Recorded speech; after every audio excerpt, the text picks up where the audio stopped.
Lowe's knows that no matter your paint project, saving is at the top of your list. That's why when you shop today, you can buy one, get one free select Valspar and HGTV Home by Sherwin-Williams one-coat coverage interior paints via rebate. Shop these deals in-store or online today at Lowe's. We help, you save. Rebate in form of Visa gift card equal to 100% off the second eligible item purchased before or after applicable discounts, if any. See details. Offer ends 7/9. Every team, every topic, everywhere. This is Believe. What's up, family? Gerald the Bossman here. You're tuned into the Bossman Show on AM 1010, AM 1430, 1055 The King. Check The King out at 105theking.com and the Bossman Show at bossmanshow.com. Hit me up on Instagram, The Bossman Show, Twitter at Bossman Show, and Facebook, Bossman Show. It's the Bossman on your radio. Listen to the Bossman Show with your host, JR, Saturdays at 9 a.m. right here on AM 1010, The King. What's up, good people? BetOnline is your number one source for all your betting needs. The latest odds, lines, and matchup reports for baseball, boxing, golf, and more. BetOnline continues to be the fastest and easiest way to place your wagers, including live betting and your favorite casino and card games available to play right from your phone. Head to the website or use your mobile device to sign up today and get in on the action. Remember to use your promo code BELIEVE, BLEAV, for your 50% welcome bonus on your first deposit. BetOnline, where the game starts. BS3 Network, changing the way you watch TV. Yes, BS3 Network, changing the way you watch TV, covering content and hot topics from A to Z, sports, music, society and culture, movie reviews, you name it, we have it. Check it out on bs3network.com or check us out on Roku, BS3 TV on Roku, as well as check out your favorite podcast on all podcast platforms or Spreaker.com/BS3 Network. You are now tuned to BS3 Network.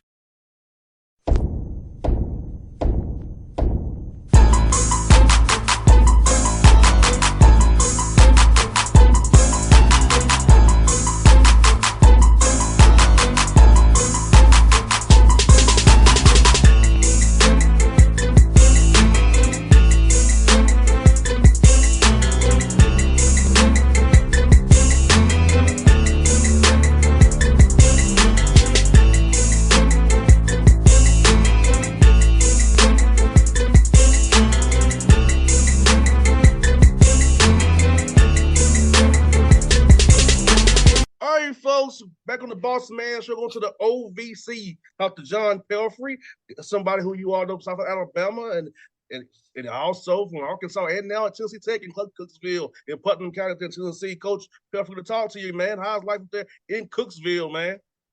Everything is going great. We're very fortunate, excited about our opportunity here at Tennessee Tech, and proud of the progress we made last year, and we really believe in this group of young men we got here now. So we got a lot of hard work ahead of us still to do.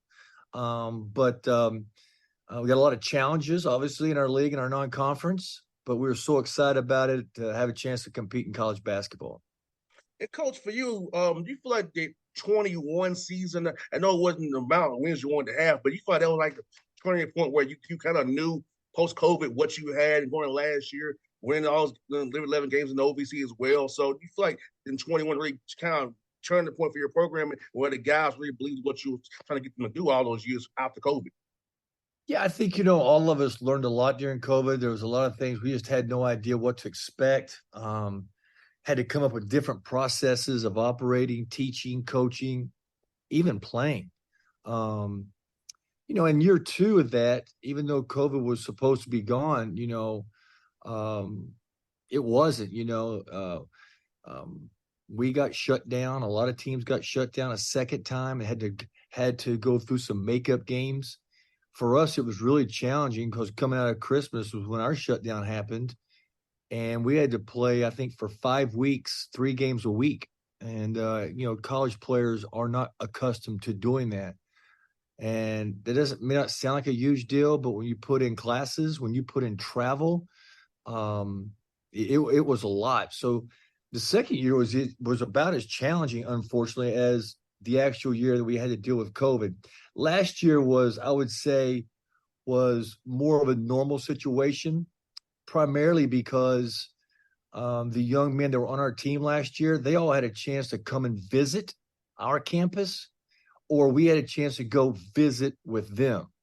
I love technology. This Zoom call is great right now, me and you're doing, but it's not always the best way, to conduct business when you're hiring or you're recruiting somebody, because I feel like I'm much better face to face. I need that. I need to look in your eyes. I need to you to kind of see me, read body language.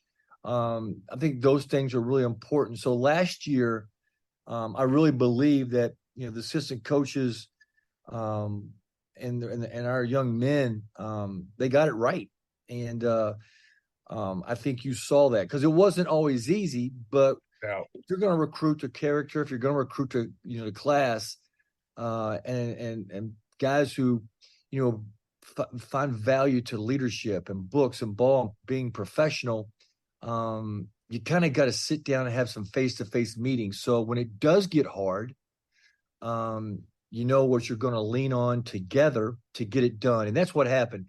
I would tell you this. I needed those young men probably more than they needed me, because there's a lot of different ways to play basketball. There's a lot of different ways to coach it. There's a lot of different ways to put it together. Those guys really further my belief in the way we're doing things is the way I want to do it. So I'm so appreciative of them last year. I wish I could have been a little bit better to get us organized, prepared for certain situations in our non-conference. But that's something, now that you've got the transfer portal, you're going to have 8, 9, 10 new guys every year. Oh, yes. As a coach, you're going to have to get comfortable with that, but you're also going to have to get good at how you prepare, how you practice to put guys in situations so when you go into a game, you're not having to figure it out for the first time. I think that's something that I'm trying to be very intentional about right now, is when you get under 4 minutes, down to that 2-minute mark, what are we going to run? Whose hands are we going to put the ball in? Where can we best excel? 100% coaching. And I feel like this is where it's important. I know back when I played, we didn't have the 4 hours in summertime. So now the summertime hours that you have now, those 4 hours, also this time before games on November 6th start, after practice start officially here, that's time to build camaraderie, kind of put some things in here and there, and get guys on one accord, because with all the new players, you got to build chemistry. You can't just imagine if we didn't have the period we have in the summertime, trying to build chemistry from September 25th, November 6th. That'll be crazy. But thank God we have what we have now, Coach. No, it really is. And so with the way the thing is set up now, it's so different than the way I've done it for 20 plus years. Now the season's over with. As soon as it's over with, you start communicating with your team, trying to figure out who's staying, who's leaving. You start trying to figure out, recruiting high school players, junior college players, who's going to be the best fit, who can you get, all those types of things. You've literally got 100 days to put this thing together before you start training camp, so to speak, June 1st. And June and July is important. And like you said, you can no longer kind of let these things happen organically because you're going to have guys around 2, 3, 4 years. That's not the case. You've got to be, again, very intentional and deliberate about creating contact among your team, these collisions where you're trying to create culture. You're trying to help them get to know each other. They got to buy into that. That's got to speed up. I'm still a firm believer that the greater the love in the locker room, the greater the team. And the only way you can have that type of care about each other is to know each other. And if you're not going to be around here but 9 months to a year, which, unfortunately that's what it's going to be. We've got like 8 new guys again this year. There's just not a lot of time to sit down or there's not a lot of time to waste days of not being intentional about getting to know each other. So we do different stuff. You're 100% accurate. We'll have meals together. We'll go bowling together. We'll create team building. Obviously, we'll make practice really hard and challenging where they got to lean on each other. But we're also challenging them on their own because the coaches can't do everything. You got to have a player-run program. And if you value leadership, then the best thing you can do is not only take care of yourself, learn your role and responsibilities, but a real leader starts trying to help somebody with theirs. And the place you start with that is by asking somebody about themselves, about their family, where they come from, what do they do, what's important to you, why are you such a hard worker, why do you love college basketball? Because everybody's got a story to tell, and everybody's got, in order to get here, somebody's had to help them. And when I know that you know my story, even though you may not be the biggest or the best, I'm going to say, that's okay. That's my dude. I'm riding with him. He knows me. He cares about me. He spent time with me. I understand who he is. He understands who I am. And I want to go to battle with him. So you're right. That is critical. So building relationships every single day is important. There's this world, Coach Pelphrey, where, things have become so transactional. You don't really know who's loyal to you anymore. But when we show it, you feel it. Relationships are real, because I feel like that in my role as a radio host. I know I have to go out there and be relationships with people outside to keep the show going. And people know that about JR. JR's real. I'm going to tell you how it is, and I'm going to be real with you. I feel like that now in this world of college basketball and college athletics now, so test who's real and who's fake. Because now you'll know and feel it, and who really do care about you, who really does care about your well-being, and not just a number to help them win games, or it really help the holistic if you're trying to help you as a young man on and off the court. Yeah, I think that's a great challenge in life, especially in college basketball, because and listen, this NIL and transfer portal has made it even more challenging because it's becoming more and more of a business. It's almost professional basketball, right? So when you enter into that world, it's because they're not quite young men yet. They're not quite ready for that. There's still so much learning that goes on, and this is still a breeding ground for it's okay to make mistakes. It's not okay to keep making the same one 10 times in a row. What you've got to do is you got to learn from that. So yeah, and you don't want to become transactional, and if you do, that's a bad. Because you're teaching them that too. I've had it happen to me a couple of times, and I didn't like how I felt being used. And I certainly, now that I'm aware of those types of situations, I want to stay out of that. I don't want to make somebody feel that way. We tell these guys all the time, we're not using you for basketball. So you better go to class. You better get your study hall hours. You better act right, have the right attitude and body language, because you're not that good. None of us are. And so we want to live up to that. We tell the kids that. We tell the parents that. But there's also a balance, because we are here to win basketball games. So I think it's like being a parent. It's like any leader in any situation. When you have great organizations, it's not always about the bottom line, but the best way to get a bottom line, best way to get a really good outcome, the best way to win is for us to all be bought in every single day about learning, growing, getting better, and taking care of each other. And Coach, for you having 8 new guys, that kind of trying to figure out that chess pieces in this puzzle as you all go to practice right now, trying to figure out who's going to get to play, who's going to be in the rotation. But are you seeing guys really compete harder, knowing that 8 of them are new, and 5 of them are coming back on scholarship returning? So how was that been? How's it been in practice for you guys as you get ready for your close scrimmages here coming up real soon here, and November 6th right down the road? Yeah, I think you've got to get really good at teaching the game in an efficient manner. You got to spend time with these guys yourself. As a head coach, I'm very hands-on. You've also got to have assistant coaches who buy into the philosophy as well. I'm super excited about our staff. I've got 2 guys here that's been with me the whole time, starting year 5. I've got another young man who's been here. This is starting his 3rd year. I've got another young man who's with us, and he's starting his 2nd year. I think there's power in continuity. So I think we can all be aware and help each other play well in the sandbox, because we can't expect them, meaning the players, to have camaraderie, chemistry, culture, if it's not if we're not demonstrating that with the staff. So, but I think you also got to have leadership from guys coming back. Deontay Wood and Javis Harvey are two guys that have been on our team. Specifically Deontay, we recruited him to Alabama. Been around him for a long, long time. He knows what we're all about. We know what he's all about. He's able to help us establish relationships.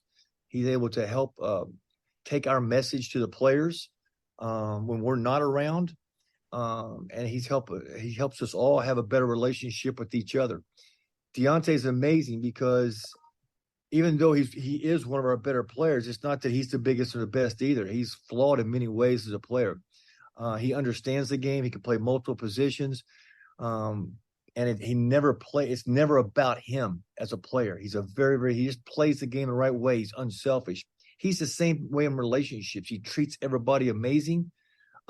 He knows what it's like to be in different programs and not being looked after and cared for. And I think that really shows through with him. He's just he's irreplaceable. So I think when you got leadership like that, it really helps speed up your learning curve. 100%, Coach. And how for you, how has the OVC changed since Belmont and those teams left Murray, the new teams coming in? Outside of these, if you've seen the new league members of the OVC and how it's kind of remade itself through your time in the OVC? Well, it's a totally different league. We've lost 5 programs, and they're all really good programs, specifically in basketball. It doesn't mean the league is any easier. Certainly the travel has gotten a little bit harder. We're not quite the Ohio Valley anymore. We're kind of the Ohio Valley in name only. But, there's really good coaches, really good players. You're finding more and more programs who are transitioning to Division I, who are serious about being Division I programs that have really good facilities and putting resources behind their coaches, trying to invest in their players. It's a real challenge. I think when you go back and look at last season, there wasn't a lot of wiggle room between the top 8 teams. I mean, it was a small margin. Matter of fact, SEMO ended up winning, I think, 4 games in 4 days to win the championship. So I think there's great parity in our league right now. 100%. And I know for me, I told this to Kyle Schwartz at OVC, why are you doing the Mega Day in Evansville? Do it in Nashville. I was like, come up in Atlanta and see, come up in down to the Evansville. Now it's the media day, so I'm like, come on, man, I need to do better. But yeah, man, like even South Indiana, like Eric knows guys. Yeah, man, coach, it's amazing what it is. Like you said, very tight margins, which is good. I think it's opportunity now because for a while we know this Belmont and Murray State for a little while there, but now everybody's opportunity now wide open. That so just if we play the right way and we get hired in Evansville, we can go to the big dance too. No, that's exactly right. And I think we're very excited about our opportunity to be a part of that, be a part of the conversation. Certainly our history here, they haven't been to the NCAA tournament in over 60 years. I think anytime you can, quote unquote, kind of do something for the first time, certainly do something for the first time in a long time, that's pretty special. It'll leave a mark on everybody, especially our players. And that's something they'll be able to take with them. Like, here's where we were. It looked impossible. People told us we couldn't do it. We had to go through this, and this. We didn't quit. We stayed with it. All these fundamental things you hear everybody talk about. Then all of a sudden we found ourselves in a situation, and now all we got to do is capitalize on our opportunity. Those are life lessons. Those aren't just building a college basketball program. Those are life lessons that these young men, that when we get this done, when we get this accomplished, people want to hire them, whether it's in athletics or in another area of business. Everybody wants to be around somebody that's accomplished something great or that's taken on something hard and not ran from it. And Coach, I'm curious, with your guys' location between Nashville and Knoxville, in the summertime, how's it been trying to get you guys internships for their training for life after basketball? Because we all know the ball's up balance for us all eventually. So how's that been trying to get those guys that holistic point of view about that internship networking between Nashville and Knoxville so they can have something to fall back on once they leave Tennessee Tech, hopefully with a degree and a pro career down the road after that's over, get into what they chose to do in school? Yeah, I think we're very fortunate here. We offer a lot of different things for our guys, from an academic standpoint, from where we're located standpoint, there's opportunities for these guys to be involved in some different things. And if it's something you want to do, we can do it. I always use the example of like, a lot of times when guys come to college, it's important for them to get 3 meals, right? And it doesn't really matter what 3 meals it is, because some guys just need to eat 3 times a day, right? But if there's somebody who's really serious about, diving into their diet, eating lean, eating clean, hydrating the correct way, we have resources for that as well. So we feel like, and not everybody's going to want to do that at this age right now. We totally understand that, but we really take a lot of pride here in being able to support these guys in a lot of different areas, and obviously providing them with, whether it's an internship, a summer job, or some sort of mentorship, or where they can ask questions. Like my daughter just graduated, and she had 3 different jobs this summer, trying to figure out what she wants to do, what she wants to try, looking at this, looking at that. I think that's really good and healthy. 100%, coach. And I'm asking you some, coach, for folks to understand, I know in OVC, a lot of times you guys play these buy games out of conference to raise money. And how tough is to schedule games these days, coach, with some conferences going to 20 games, trying to get home games at your place in Cookeville, trying to play MTEs. How challenging is it for you and your staff to come up with a schedule each year, man? Yeah, it is. I think it's very challenging, no matter what level it is. It's probably the second most important thing you do behind recruiting is getting your schedule right. The one thing I would say is at this level, there's just not a lot of easy games. You can lose literally every single night because there's just not this great gap, between teams at this level. So, and then you throw in on top of that, you've got to play some guarantee games to, bring in some dollars, to help out your program, to help out other programs on campus. Those are all types of games where it's super challenging to win, quite honestly. They're never going to be at home. They're all going to be on the road. A lot of times it's in Power 5 conferences. So those are super challenging. And then, you try to find some teams maybe that are non-1 games, so to speak, to offset that. So you can kind of, if you have to play 3, hopefully you can go 3-3. Well, the non-1 teams right now, there's a lot of really good teams down there. The non-1 teams, they got the transfer portal too. So it's really hard to figure out who they got. And nobody really wants to lose to one of those people, right? So it's then, like you said, if you go to 20 games, it's even less of an opportunity to schedule those games, try to get you some games you can win, and then also get some quality home series for quote unquote your fans, right? Basketball is really bad for the holidays. You got Thanksgiving and Christmas slammed in here. Kids are off campus. It's challenging for attendance and those types of things. So there's so many things to consider, and it's I think it's a great challenge for us sometimes, and trying to communicate with our administration, our bosses, with our conference office people, like how to build a team, how to build a league, how to build a program, and how to possibly get 2 teams in. It's a great debate. It's not as clear cut as simple as say, oh, play a really good schedule. Well, you know what?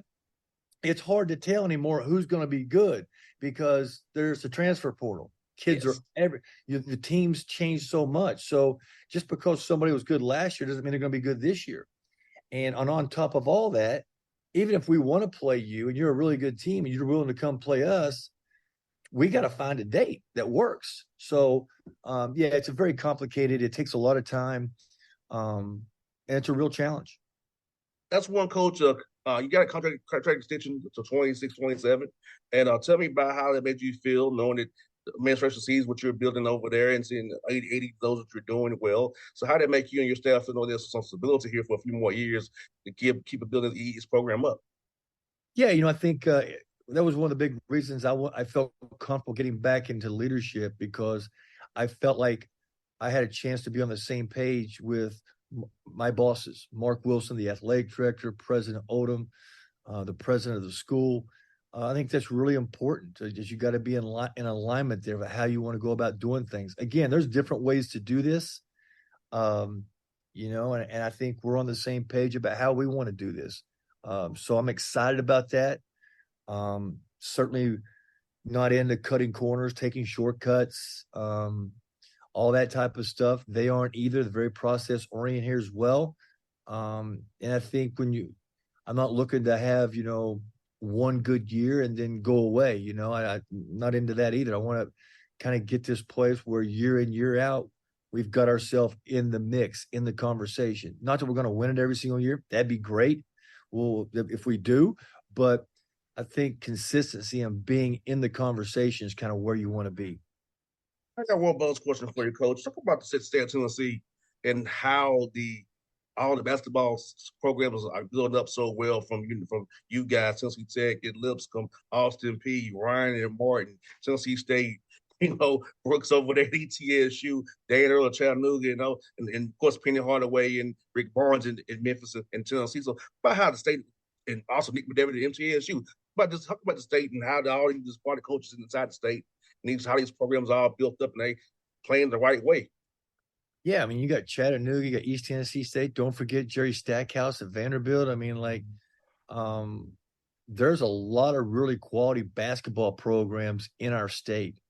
And it's an exciting time to be a part of. It really is. I've been to a couple of events, over the summer where, one of them specifically was the Coaches versus Cancer of Tennessee, and all those guys were there. It's very humbling. You're in a very select group of individuals, both men and women, who are serious about basketball, who've had success in basketball, who are looking to have more success. Very, very competitive, very humbling. But at the end of the day, it's also very exciting.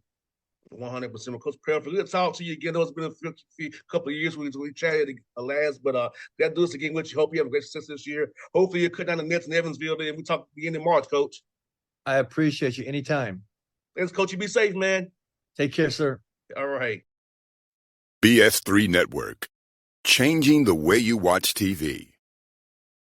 Yes, BS3 Network, changing the way you watch TV, covering content and hot topics from A to Z, sports, music, society and culture, movie reviews, you name it, we have it. Check it out on bs3network.com or check us out on Roku, BS3 TV on Roku, as well as check out your favorite podcast on all podcast platforms or Spreaker.com/BS3 Network. You are now tuned to BS3 Network. What's up, good people? Bet Online is your number one source for all your betting needs. The latest odds, lines, and matchup reports for baseball, boxing, golf, and more.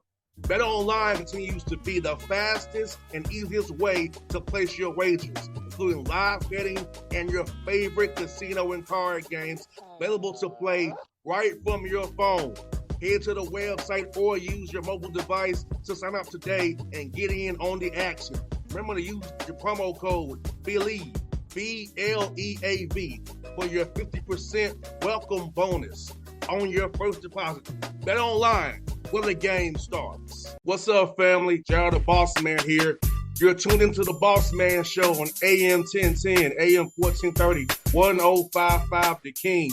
Let the King out at 105theking.com and the Bossman Show at bossmanshow.com. Hit me up on Instagram, The Bossman Show, Twitter at Bossman Show, and Facebook, Bossman Show. It's the Bossman on your radio. Listen to The Bossman Show with your host, JR, Saturdays at 9 a.m. right here on AM 1010, The King.